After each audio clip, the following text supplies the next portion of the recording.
On the Road with the Western Ag Network. Brought to you by Ag Risk Advisors. Hello everyone, I'm Lane Nordlund with the Western Ag Network. And our crew was busy on the road this week visiting San Diego, California for the 2023 Cattle Industry Summer Business Meeting. There, cattlemen and women worked on multiple issues that impact family farmers and ranchers out in the countryside. We're going to be sharing a few of those conversations that we had with cattlemen and women working on these vital issues to keep us successful out in the countryside. But also working to keep us successful out in the countryside is Ag Risk Advisors, and they proudly help bring you our coverage from San Diego this past week. So for more on all of the risk management tools and strategies they provide producers out in the countryside, visit agriskadvisors.com. Well, as I mentioned, we had a lot of conversations with producers in San Diego this past week at the Cattle Industry Summer Business Meeting. Anywhere from the policies impacting producers right here in Western Ag Network country to the entire nation, all of these issues are important to the success of our livestock industry. And standing by is our network's Russell Nimitz, who will kick off some of these conversations that we had out on the road. Well, after a record-setting year in 2022, U.S. beef exports have certainly faced some headwinds this year. This report is brought to you by Ag Risk Advisors, providing risk management solutions for farmers and ranchers. Learn more about livestock risk protection by visiting agriskadvisors.com. Well, during the Cattle Industry Summer Business Meeting here in San Diego, U.S. Meat Export Federation Chief Executive Officer Dan Halstrom said that the tide is turning thanks in part to consumers around the world and their love for high-quality U.S. beef. There's quite a few headwinds out there. I mean, we have less cattle supply, so less available beef to export. You've got a strong dollar in Asia, and you've got a food service market that's really not recovered throughout most of Asia. But despite all that, demand has been pretty darn good, led by retail. And so we're optimistic about that. Without a doubt, though, that the leader to date this year has been Mexico. The North American Free Trade Agreement countries, Canada and Mexico have been pretty strong throughout the first part of this year. So if you think about a little bit of a rebound in the second half of this year with Asia, especially in food service, it might turn out to be a pretty good year. He says despite these headwinds, U.S. beef is still in a really good position.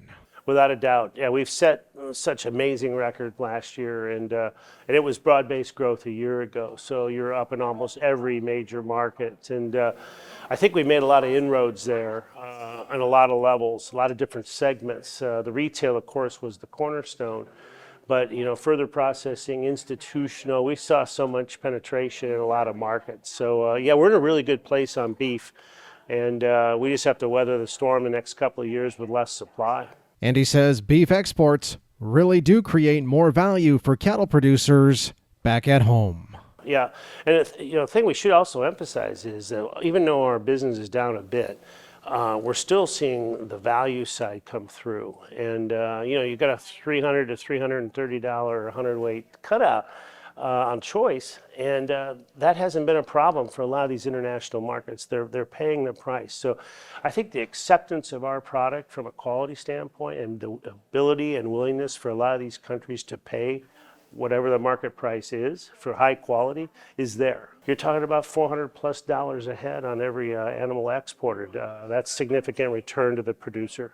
Meanwhile, U.S. pork exports are running 14% above last year's pace, while U.S. lamb exports are down 32% from a year ago. For a more detailed report, you can visit usmef.org. Reporting from the Cattle Industry Summer Business Meeting here in San Diego, California, for the Western Ag Network, I'm Russell Nimitz. Well, during the Cattle Industry Summer Business Meeting taking place in San Diego, cattle producers were very busy setting policy to help advocate for the future of the livestock industry across Western Ag Network country and the nation. and we were able to catch up with a lot of producers during that event. And we do want to mention that our coverage from San Diego is brought to you by Ag Risk Advisors, reminding producers that they provide them all the risk management tools to help them be successful out in the countryside. Just visit agriskadvisors.com for more.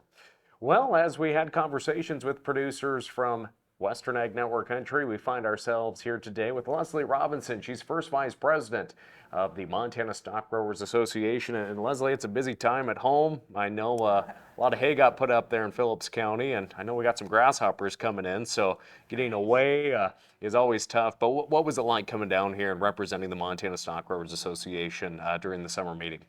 Yeah, it is very busy at home, but it is so important to show up here and bring the voice of Montana and all of our local affiliates to the NCBA, get our policies through.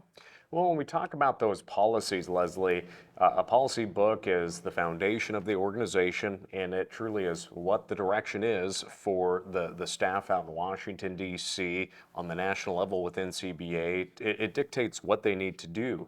And we always say that it's a grassroots organization and it comes up from that local level. And of course, you being a Phillips County rancher and member of the Phillips County Livestock Association, there's a lot of issues that impact producers in that neck of the woods in terms of decisions by Bureau of Land Management and whatnot. Could you maybe just touch about how one of those issues impacting Phillips County ranchers has made its way all the way up to the national level and is being worked on that front? Sure. Yeah, a good example of that grassroots going up to the top is we started with a resolution in the local Phillips County Livestock Association, and it has to do with the BLM's Conservation and Landscape Health proposed rule. And from the Phillips County Livestock Association, it came to the Montana Stockgrowers, and we passed it, and like you said, we carried it to NCBA.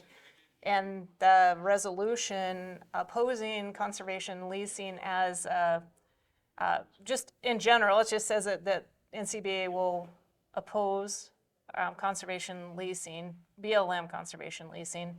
And the reason for that is that conservation leasing should not be elevated to a single use. It should be more of an outcome of the uses that are happening on the ground now. And how does that process work? Again, we say it started there at the Phillips County level, but how did that get created there at a meeting in Malta, Montana, and make its way up through the state and then onto the national level? I'm going to give Perry Jacobs a shout out for that because she wrote it for our local group and got it passed at the local level. And what it takes is just somebody to sit down with an idea, put it into the right format, and tell your story and get it passed. On the local level, same thing happened like at the Stockgrowers at our convention, and then we brought it to the Federal Lands Committee here in NCBA, and it passed unanimously in committee. So I guess getting to that point of how important it is for people to show up. We all know that whether it's Montana or other western states or anywhere in the U.S., farmers and ranchers are just a small population, and we know that that sector isn't growing dramatically either. How important is it for folks to take time to travel into the Phillips County Livestock Association meeting, the Fergus County producers, or anywhere where they're tuning in from? Whether you agree with everything that is going on, it kind of shows that if you show up, those issues are going to make their way up to what really matters. Right, and especially if you don't agree with it, that's how you get things changed, is to show up. And like I said, tell your story and try to convince people that that's the way it should be. And that's so important. And it is so busy at home, but it's so important to show up and have your voice heard, because like you said, we are a very small segment, but we can be a big voice if we organize, and we need state organizations, and we need national organizations to be our voice at the different levels. So. Well, you know, we're talking quite a bit about Phillips County here today, but there's been a lot of talk, of course, around the Bureau of Land Management's decision regarding that change of use from cattle to bison on grazing allotments that are overseen by the American Prairie Reserve, or American Prairie, as they've now rebranded themselves. A lot of frustration out there. Obviously, this has turned into a court battle as well. That all started, though, with Phillips County producers voicing their concerns, and Montana's agriculture community has really stepped up to support the grazers in the North and South Phillips County grazing districts, along with the Montana Stockgrowers and all the other groups in their legal battle against that grazing change. How did that effort get going in terms of what I'm referring to is that rollover auction that raised quite a bit of money? Because legal cases are not cheap. Right. And it's in the appeal process internally through the BLM right now. And how the Stockgrowers got into it is North and South Phillips County grazing districts were the initial groups that appealed it, and the Montana Stockgrowers decided to join in with them. And we have taken it and ran with it, I guess. We had rollover auctions across the state. We raised over $154,000 alone in just the rollover auctions. Plus we have received donations from the North Dakota Cattlemen's and Mondac. And so and others. We've just been busy raising money because, like you said, it is very expensive to take an issue on, and it's not necessarily against the American Prairie, it is against the BLM's ruling on the change of use. Now, you know, what has that reaction been from producers up in Phillips County that, of course, they've been dealing with issues like this for quite some time? What has their reaction been to producers in western Montana and southeast Montana, all over the state and neighboring states that have stepped up and said, you know what, this isn't impacting me directly, you know, right on my property line, but it's impacting a fellow producer. What has that reaction been back there in Malta? Sure. Well, in Malta, we've been dealing with it for a very long time, but the rollover auctions brought it across the state and across state lines too. And the reaction is that it's precedent. It would change things, and so everybody understands that it does set a precedent, and they're concerned that along the lines, I mean, down the road, it could affect them. Well, of course, we have the Montana Stockgrowers Foundation T-Bone Classic Golf Tournament coming up here in just a few short weeks, but in December, the annual meeting will be taking place in Billings, Montana. Right. How important is it for folks to that are watching this and, you know what, it sounds like a lot of stuff's getting done on the advocacy front, starting at that local level, making its way up. What's your words of encouragement to producers of all experiences and ages to, make time, come down, pay their dues, have their voices heard, and help create that policy, like just that one policy issue we talked about today on the BLM conservation rule? So important to show up, and December is our annual meeting, so anything that we passed in June is interim policy, and it will be finalized in December. And you had talked earlier about our policy book, and it's a guide. It's our guide. So policy is made at the December convention, and it is so important to pay your dues and show up, have your voice heard, and help us create our policy. Well, again, the Montana Stockgrowers Association First Vice President Lesley Robinson joining us here today, and thank you for joining us and sharing a little more about that policy creation that truly does start on the local level there back at home and making its way through the state and national levels. Again, we'll continue to have more conversations with cattlemen and women from the summer business meeting here in San Diego. If you missed a few of those conversations, feel free to jump on the Western Ag Network YouTube page where those full-length conversations where we really get into depth on these important issues can be found. Again, thanks to Ag Risk Advisors for helping bring you those full-length conversations this week. Ready for a real PRF partner? He was willing to track us for a year and provide that data back to us for a year. That's a guy making a pretty big investment. At Ag Risk Advisors, this isn't our first rodeo. We are one of the most experienced in pasture rangeland forage. Honesty, commitment, trust. Many companies use these words. At Ag Risk Advisors, we earn them.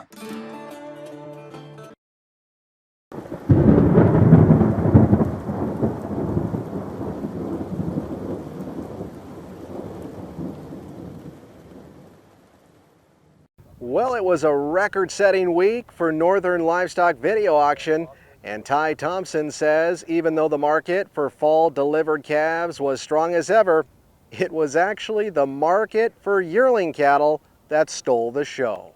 Yeah, it was an outstanding event. Of course, Monday we started with all the midweight Montana calves, and that was a real solid sale. But yesterday was our summertime classic yearling sale, which is growing into be one of the best around. And we had a volume number of program yearlings, and that market was just tremendous. The very, very top 990-pound steers, nearly 700 of them in a cut, bring 272 or 3, I believe. We had some 800-pound steers bring near 280 a pound. Now, these are program cattle, but we had a lot of them in cuts of 300 to 700, so it wasn't like just single load deals, and they were very, very strong. But even our commodity yearlings, with the run up in the corn market, we're still higher than any yearlings that have sold this year. So we were very pleased with our yearling market yesterday. Even though the yearlings were in the spotlight this week, fall delivered calves also sold really well. Monday, we had a lot of calves weighing from 550 to 640. And, some of those calves weighing in the mid fives, we'd get up over $3. But most of the calves were in that kind of 285 to 295 on the mid 5 weights, get into the high 5, low 6 weights. 275 to 285 would catch most of the steers. We are still seeing a really big spread between the steers and the heifers.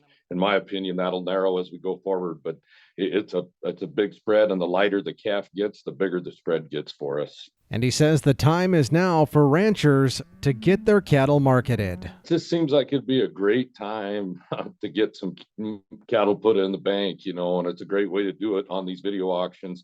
Get $100 head down.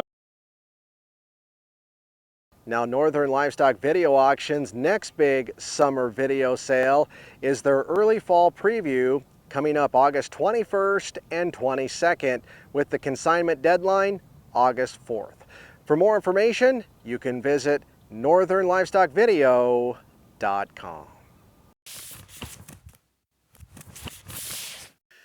Well, as we continue our coverage and conversations from here at the Cattle Industry Summer Business Meeting underway in San Diego, California, joining us now is Jack Berger, the new president of the Wyoming Stockgrowers Association, who calls Saratoga, Wyoming home. And Jack, a pretty good contingency from those of us out from the West in Region 5 in Southern California this week. Yeah, we had our Region 5 meeting this morning, and it was a great turnout. It was a room full, and good discussion, good turnout, and it's good to see everybody make it here to support the NCBA and everything that's going on here. Well, of course, we're meeting just a few weeks removed from the Wyoming Stockgrowers annual meeting there in Riverton, and there's never a lack of issues to talk about. In Riverton, we talked about the green grass and the higher cattle markets that thankfully a lot of folks in the West are finally enjoying after years of drought. But here in San Diego, we're hearing quite a bit about cell-cultured meat, whether it's beef or chicken or whatever it might be in the future. Talk about that. Yeah, I hate to even call it cell-cultured meat. We ought to just call it product maybe or something. But anyway, yeah, we're hearing about that, and we've known, that they're going to keep coming with that.